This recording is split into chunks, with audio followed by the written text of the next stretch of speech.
Então hoje eu vou falar os pontos principais para você avaliar quando for comprar uma nova propriedade, uma nova fazenda, né? No caso, eu vou dividir em duas propriedades diferentes, né? Aquela que tem uma vegetação nativa, que nunca foi plantada, nunca teve nenhuma atividade ali. É só um cerrado ralo, não tem tantas árvores, não vai ter que se preocupar tanto. Vou colocar nesse cenário, que só vai precisar ali, vamos colocar de uma subsolagem e gradear. Vamos colocar tanto a grade aradora e niveladora. Algumas árvores tem que tirar, mas beleza. E o outro, fazenda, aqui já tem a cultura instalada. Então já tem um histórico de produção ali que você está tentando entender. Mas vou colocar nesses dois tipos de cenários. Primeiro eu vou falar do primeiro caso, que é da fazenda com vegetação nativa. Quais são os principais pontos que você tem que analisar? No caso, eu falo sempre em três: topografia, o índice vegetativo da região e o mapa do solo. Por que a topografia? Vamos lá, a topografia é um dos maiores aliados para você saber se uma área é mecanizável. Então você vai pegar ali alguns mapas, vamos colocar o Google Earth mesmo, que tem essa parte de topografia.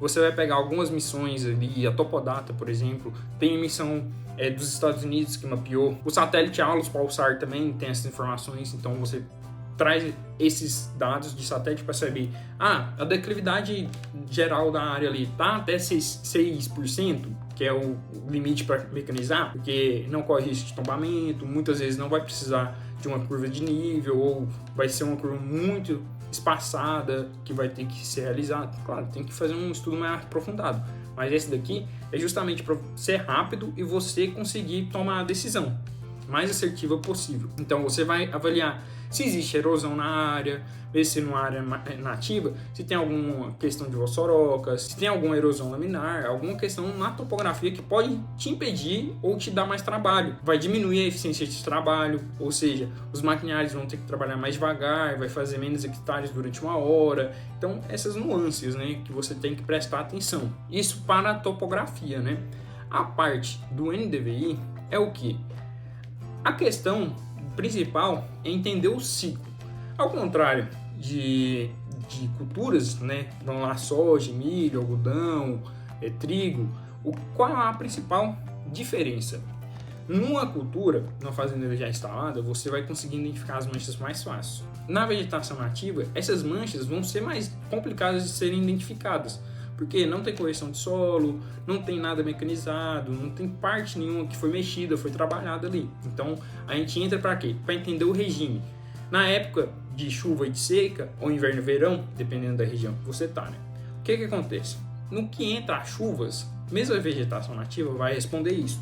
Então você consegue identificar ali as áreas que respondem mais rápido, ou seja, no índice NDVI vamos colocar de verde e vermelho, né? Então verde é bom, vermelho ruim. Quando começa a chuva, a área que fica verde mais rápida, em menos tempo. A área em vermelho demora mais para entregar esse resultado. Quando vai começando a cessar as chuvas, você consegue já identificar o contrário, com a área que fica vermelho mais rápida. Se tem alguma mancha ali, por exemplo, alguma área que na época que entrou nas chuvas, grande parte em volta dela estava verde, mas ela demorou mais tempo. Enquanto estava tudo verde, ela estava amarela ou estava num índice médio ali. Então a gente vem para conseguir entender isso, para conseguir tem uma área que ela é mais manchada. O NDVI indicou ali que tem mais verde, vermelho, amarelo, tá pintado aquela área. Aquela outra área ela é mais igual, ela é mais homogênea. Então você consegue estudar isso e planejar. Então ali eu vou ter que fazer uma amostragem de solo mais específica, com um grid menor, com distância entre amostras maior. Aqui já pode ser mais esparsa, você consegue fazer essa avaliação, mesmo na questão nativa. Então você consegue estudar esse regime de chuva, como a área ali vai reagir, e também a parte de encontrar manchas. E a parte do mapa de solo, qual que é a principal função? Na questão aqui no Cerrado, grande parte do solo são latossolos. Existe o sistema de classificação de solos brasileiro que já classificou todos os solos existentes no Brasil. Latossolo, gleissolo, pintossolo, argissolo, tem no total 7. Então, você vai entender ali a questão dentro dessa propriedade que você está pensando em comprar. Qual é o ponto para se prestar atenção? Um exemplo são as subclassificações, vou colocar nesse sentido, né? Que é, por exemplo, um latossolo distrófico. O que é esse distrófico? é que a saturação de base dele está abaixo de 50%. Então você sabe que vai precisar de fazer uma calagem ali, já de bater o olho no mapa de solo. Então você já sabe o que tem ali. Outro detalhe, vamos colocar, é um latossolo eutrófico, que é o contrário, saturação de base acima de 50%. Então investimento na parte de calagem, regular de novo o pH, muitas vezes não vai ser tão intenso. Você vai fazer, muitas vezes, pensando em bater os níveis de cálcio e magnésio.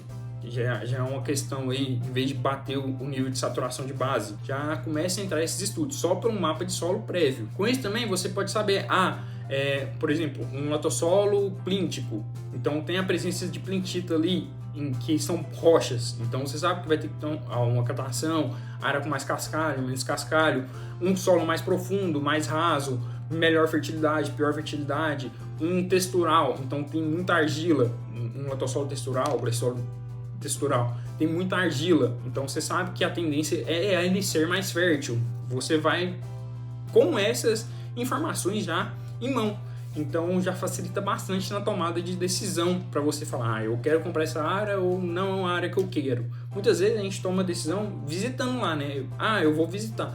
Você pode visitar, mas vamos falar que ocorreu um imprevisto, não deu certo? Faz essa avaliação prévia, à distância mesmo, com imagem de satélite, você vai com esses dados. Quando surgiu o tempo, você pode visitar e bater o martelo, ou você pode bater o martelo mesmo à distância. Então são esses 3 pontos principais, o NDVI, a topografia e o mapa de solo para a área nativa, que é justamente para entender regimes de chuvas, para conseguir entender a topografia, e o solo para saber já o que você tem a esperar daquela área. Na questão da fazenda já com cultura instalada, ou seja, já tem plantando soja, milho, algodão ali, você já tem mais dados para trabalhar. Ou muitas vezes o produtor vai te conversar, vai te falar, você pode conversar com vizinhos produtores também para entender ali. Mas quais são as principais nuances? A questão do mapa de NDVI. Por quê? Agora que tem a informação das culturas, fica muito mais fácil identificar manchas dentro do talhão e o potencial produtivo de cada talhão. O que isso reflete?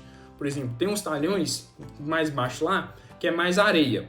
Você vai pegar, ver o NDVI, os índices deles são os menores, então está com baixo potencial produtivo. Você não vai pagar o valor do hectare ali, o mesmo da área mais produtiva. Você consegue negociar isso. Não, essa área produz mais.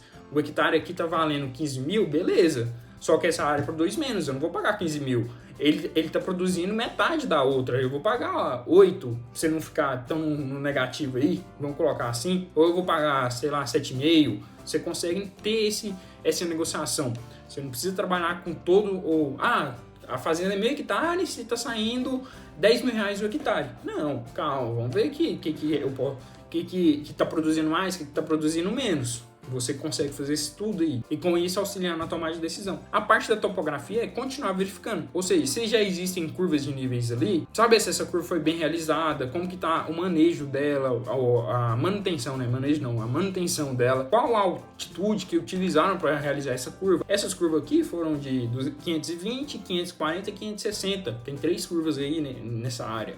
Então você já sabe trabalhar com mapas, a gente consegue ter essa noção. Então é muito bom também para você fazer essas avaliações.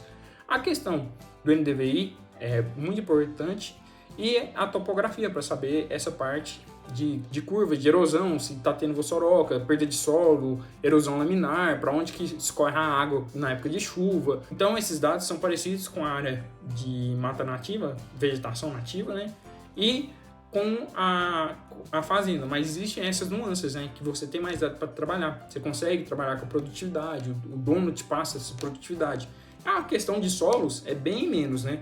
Muitas vezes você consegue utilizar esses mapas justamente para entender qual é a área com mais teor de argila, menor teor de argila, se tem presença de pedras. Isso é bem parecido com a outra, né? Só que agora você tem mais conhecimento, você consegue trabalhar melhor, principalmente conversando com o produtor. Existe outro ponto comum às duas fazendas, que é o cadastro rural. Nas informações do CAR lá, você vai saber se a área pode ser produzida, se tem alguma reserva legal, se tem alguma área de APP, qual a quantidade dessa área. Então, o CAR é muito importante para você tomar essa decisão. principalmente para saber se não está em reserva indígena, se não está em área de preservação de alguma outra reserva, que não pode ser desmatada, que não pode abrir área.